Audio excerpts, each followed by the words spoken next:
And our first question, what qualified you to take on this role and what would your highest priority be? Sure, David. I think I have a very unique perspective and background that's prepared me for this role. In fact, I've said I think it's a role that Chattanooga has prepared me for my entire life.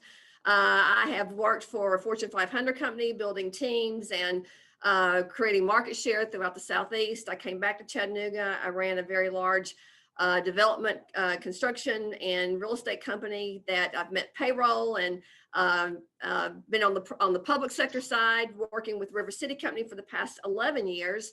I've had a unique perspective in that we're an economic development organization, and I was involved in bringing $1.2 billion of investment to downtown. So I've had a track record of actually recruiting investment to the city and have worked alongside city government for the past 11 years. The way that River City has worked is that we work with partners from the public sector, the private sector, the foundations. And I think that's what we need to do as our city to move it forward is how do we all bring all parties together, pulling the same way to move our city forward. And I have that experience. The number one priority would be, especially coming out of COVID, is how do we jumpstart the economy? There are a lot of small businesses just barely hanging on, and we need to make sure that we're giving them the resources they need, that we're setting up our city for success, and that we are a city that actually is out there recruiting business and talent and making sure that we create an environment so our existing industry can grow. And as we see it now, the city is estimated to lose $8 million in revenue due to COVID in this 2021 fiscal year. As mayor, how would you balance a difficult budget in fiscal year 22 or after under all this stress caused by COVID? Well, so I think, David, it is like, how do we actually realign priorities and look at what the priorities are, and how do we actually recruit additional investment in the city? So we're going to go in and take just a hard look, and it will be a hard budget year to make sure that we have set high priorities, and we're looking at what do we need to do to support first responders, what do we need to do to jumpstart some of the infrastructure issues that we have. We will be getting some funds, I am sure, from the federal government. How do we make sure that we are aligned and we advocate for our fair share? And we're prepared to do that. Working with the state to make sure, again, we are in queue for a fair share of those dollars too. So I think we've got to look at all opportunities, and then how we actually maybe can use public-private funds to stopgap some of the issues. And you touched on some of this in the next question, but as we near a year since the virus hit our area and our nation, many businesses and individuals within the city are struggling. How would you provide aid to those businesses and families that have been hit hardest? And are there any programs in place you'd want to keep, or any programs you'd want to add? Yeah, thanks, David. I mean, I've seen firsthand going out in the community how many of those businesses are hurting, and they are hanging on. If they're lucky enough to hang on, I mean, businesses that invested their 401k and have been part of their community. So we prepare to have an Office of Small Business Support that actually goes and finds out what the resources are and what the businesses need, and be more proactive going out into the community to provide and identify those resources. What we're hearing out in the neighborhoods is that they're doing everything they can to keep their doors open, and for them to have to navigate how do they apply for grants, what grants are available. It's an extra burden they just don't have the personnel to do. So the Office of Small Business Support would be one under my administration, that we would have people out in the community helping identify resources and bring additional resources to those businesses. So we have a lot of different groups doing great work, but there's not a one-stop shop, and we want to be able to provide that.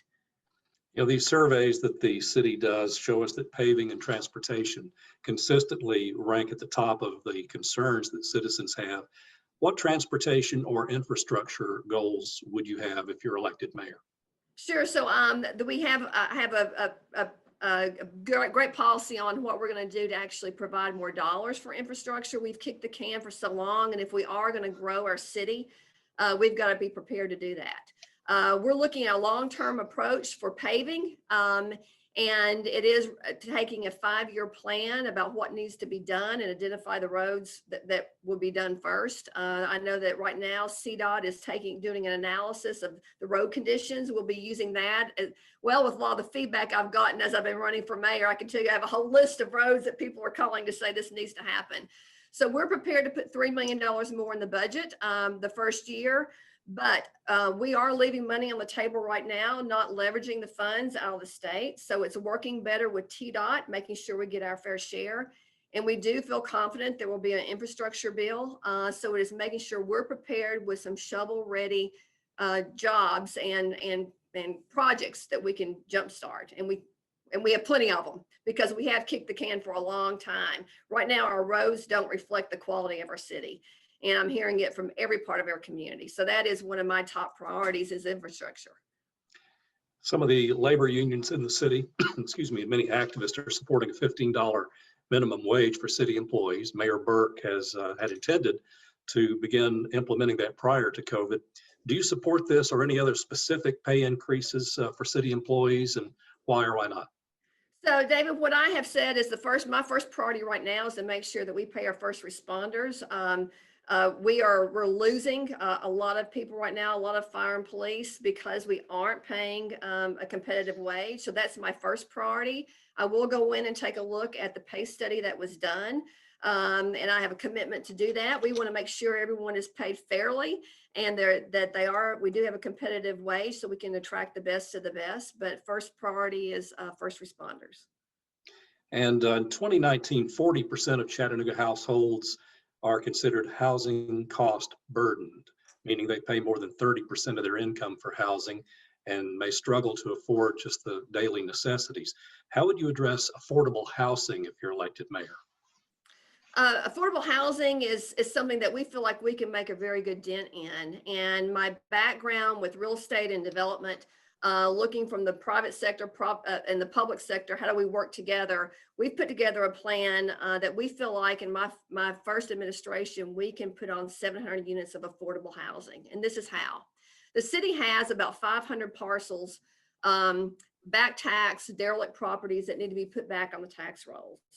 And they're scattered throughout neighborhoods. It really is identifying those properties, how we work with organizations like Chattanooga Neighborhood Enterprise, who's already done a great analysis of at-risk neighborhoods.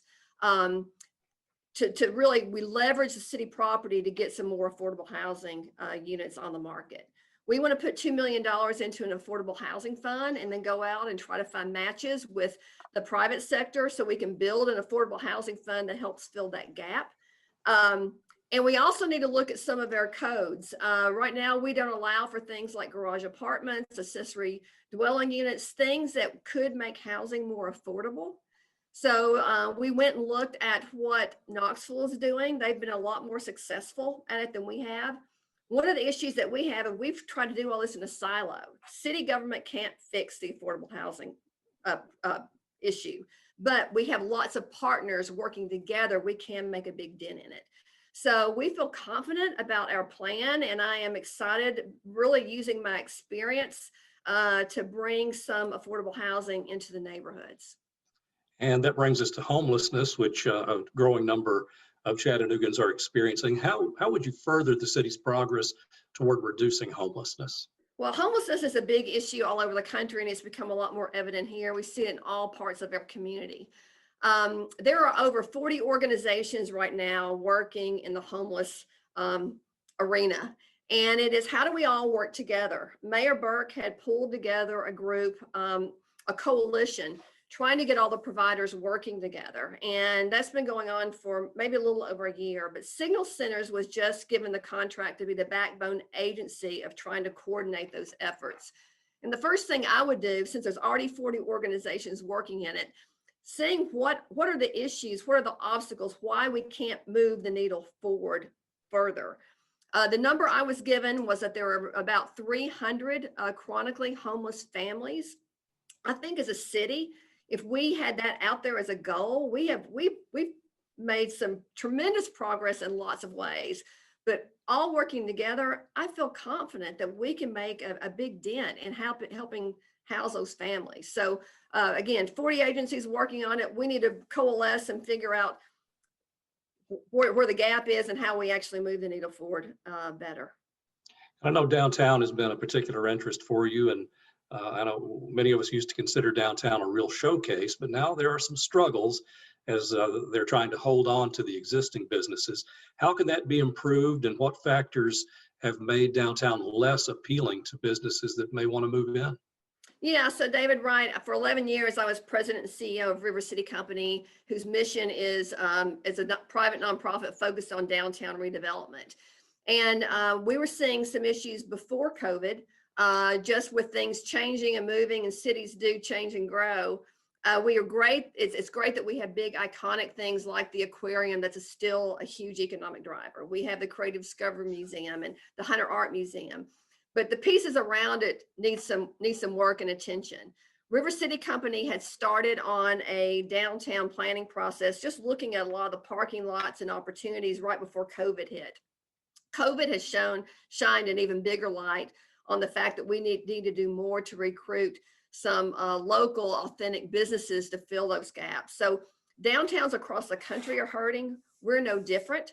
There is a great organization with River City Company that will be focused on that. And I know that once we get out of COVID and people are back downtown working and we have events again, I mean, part of the issue here is, tourism has been a big, over $1 billion industry. Then you have 40,000 workers that are now working from home.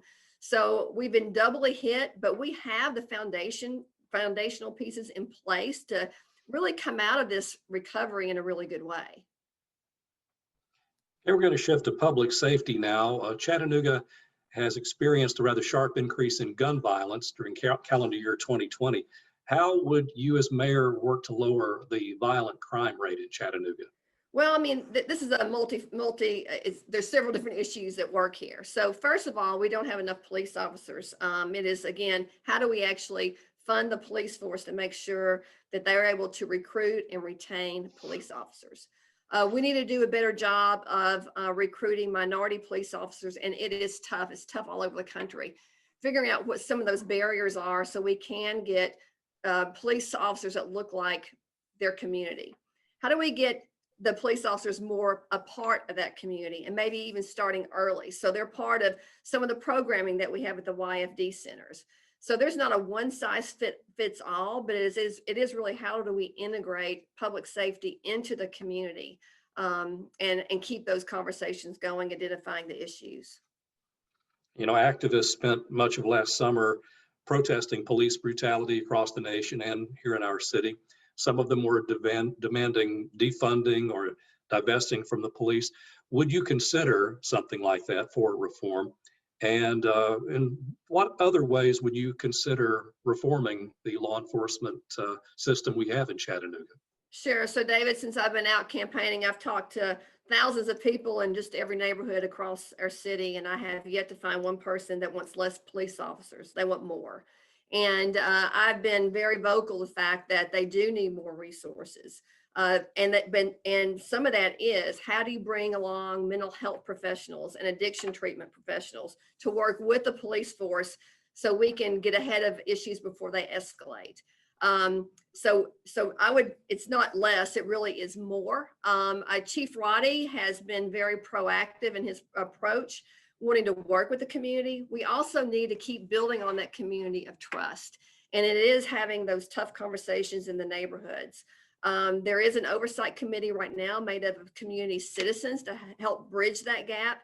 But it is also having police officers that get out of their cars and become part of the community, and there are more conversations going on. So I've said I'll be one of those that would be part of those conversations, and we just need to keep those lines going. And you mentioned Chief David Roddy. Many activists and even some candidates have called for his removal, or other high-ranking CPD officers. What, if any, changes at the CPD would you implement if you're elected mayor? I have full confidence in Chief Roddy. He needs resources and he needs support, and he would have my full support. And I would want to work alongside him as a partner to help make sure he has all the tools he needs. But I would rely on Chief Roddy that does that job day in and day out to run his department. Now, many people have questioned the conduct of activists who there's been instances of vandalism, disruption to businesses, and confrontations with the police, primarily last year. Others have criticized law enforcement for restricting access to public areas, surveillance of activists on private property, and the nature of some of the arrests we've seen. If similar unrest came up during your administration, how would you weigh the restrictions for the activists and for police presence? And just looking back on what you saw last year, what would you have done differently? Well, lawful protest is part of who we are as a country. But I did see a lot of disruption of businesses.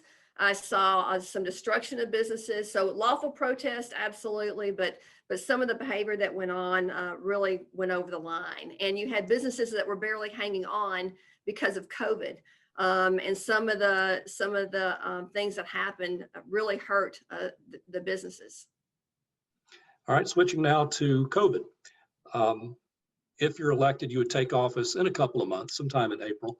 And let's talk about a topic that will likely be relevant 2 months from now as well, as the vaccine seems to be moving in rather slowly. Have you received your COVID-19 vaccine as of today, which is February 3rd? And if not, will you be in line as soon as it's available to you? Well, I haven't, but my husband has. He's getting ready for his second, and my mother has. And absolutely, I will be in line to get ready for mine as soon as it's available. I think I'm excited and really would like to play a role as mayor, seeing how we can work with the health department and with the county to help facilitate, whether it's using some of our facilities to help get the vaccine out quicker, but just really want to be an active partner to make sure that those that want to get vaccinated can. What do you tell people, and there's certainly a sizable segment of the population, what would you tell people who are reluctant, or for that matter, even just against the vaccination? Well, there's also people against the flu vaccination. So, I mean, I think that is a personal choice, but it's been recommended, and I can assure you that I want mine as soon as I can get it. I've seen the devastation and the health costs for people that have gotten COVID. So I want to do everything within my power to protect me and my family, and would encourage others to do the same. All right, let's talk transparency. There are many who believe transparency is of vitally importance in a mayor's office. And if so, how will you ensure that the transparency is maintained at the beginning, the middle, and end of your term? Will you grant interviews with reporters, various media outlets, and will you answer our questions on a regular basis? Well, David, I think, I've had 11 years in the public eye with River City Company. I've always been accessible and available, and I plan to do that in the mayor's office and my staff. I think what you will find with my team is that we are going to be a very active group out in the community, and we will be very accessible. That's important to me, and I believe that it's important for the public. Over the years, I've witnessed some very interesting dynamics between mayors and council members. I have seen mayors who have a very strong, consistent relationship with each and every council member. I've seen some mayors who have sort of a hands-off attitude. I do my job, you do yours. How would you describe the relationship that you envision between you as mayor and your 9 council members? So my leadership style is a little different maybe than some of the mayors in most recent history, in that I view council as a partner. And the way that I plan to work is really how we identify priorities is neighborhood up. It is listening to the neighborhood, making sure we have their voice, working through city council, and then through the mayor's office, so that we come together with a set of joint priorities. Not that we will always agree on everything, but I think it is an open dialogue, and I do view them as a partner. I've spoken with several, not all, of city council, and I'm sure them that, they are in their district day in, day out. They hear from their constituents. They have their finger on a pulse at a different level than I would, and we want to make sure that we are as aligned as possible. And I have seen council members in various administrations who are reluctant to even comment on an issue without clearing it with the mayor first, or let me check with City Hall before I tell you what I think. And I've always thought that was a bit strange, since city council members, in my view, are elected to serve their particular district and should feel free to comment or believe as they wish. Uh, might I hear that from a city council person in your administration?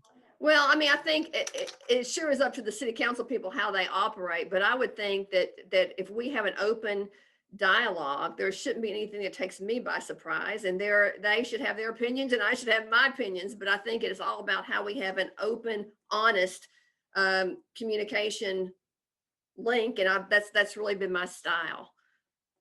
All right, let's talk about the Chattanooga Lookouts, the baseball team, the future of minor league baseball in Chattanooga. And the city will have something to say about that at some point along the line. And I'm one of many baseball fans who has had concerns about the current ballpark. And I've heard, frankly, too many other people say things like, well, you know, it's parking is difficult.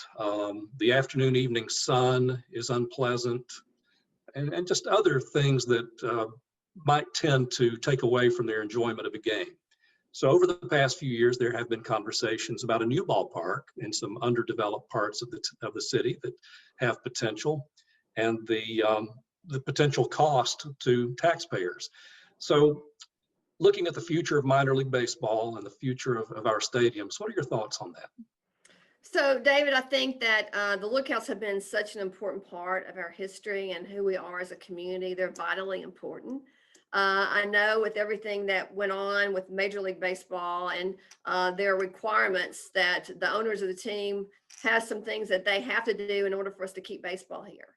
So I think it is looking at the whole picture. So if the Lookouts are looking to move, what takes place on the property they have now, what development occurs. So you can't look at one thing in isolation. I think that we would want to sit down with the goal. We want to keep the Lookouts, and anything that we do with taxpayer dollars have to be something that provides demonstrated community benefit. We need to be very transparent about that, and the development needs to bring a big benefit to the city of Chattanooga. So I think that as a mayor, you look at all those options, and we don't have enough information to even say what would happen. But there's a lot of moving parts, and I think that I definitely would be an active partner, and we look at what could happen and what the cost of that would be.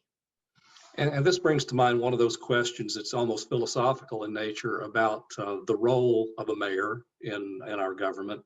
I think surveys have been taken that indicate that if this were to be put to a vote before the public, in all likelihood, some sort of tax increase would not be smiled upon by a majority of the taxpayers to fund a new stadium, when you consider the current one is 20, 25 years old tops.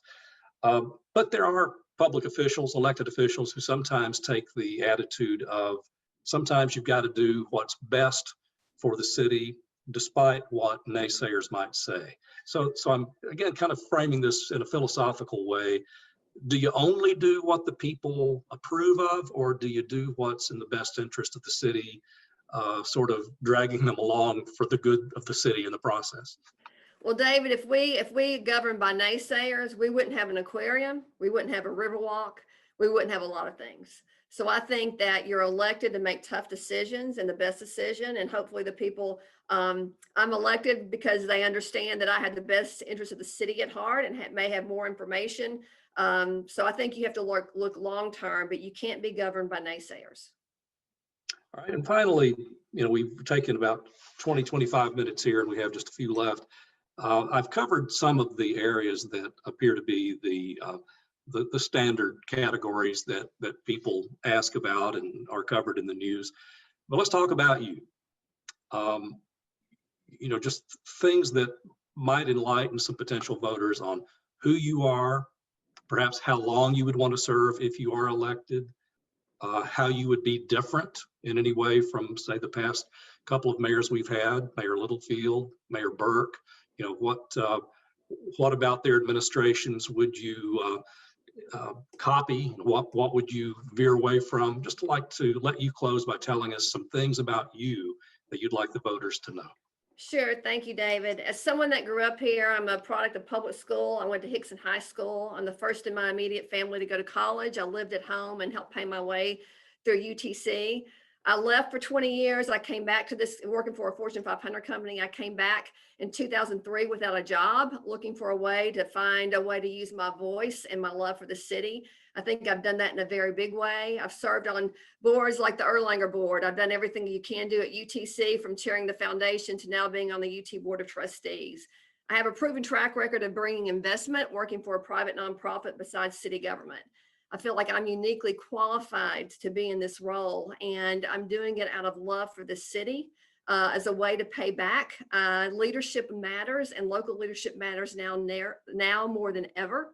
I do have a different style and different lens, and the fact that I have the business, I've met a payroll, but I also understand the nonprofit sector and how we bring partners together to move our city forward. Chattanooga has had an unbelievable history for the past 30 years of being a city that works well with public-private partnerships. I don't think that we worked so well over the past few years with public-private partnerships, and I want to pull those partners together again. So we're pulling our city together again. And if there's ever a city that can pull together and move in the same way, I know Chattanooga has, and we've solved some really tough problems. So I look forward to being able to lead this city. I have a love and passion for this city. I've been enthused by the business community that has come alongside me, people that have worked with me for the past 17 years that have gone on my team, and look forward to taking Chattanooga to the next level. All right, Kim White, candidate for mayor of Chattanooga, best wishes to you, and thank you for taking time out to talk to us. Thank David. Appreciate it.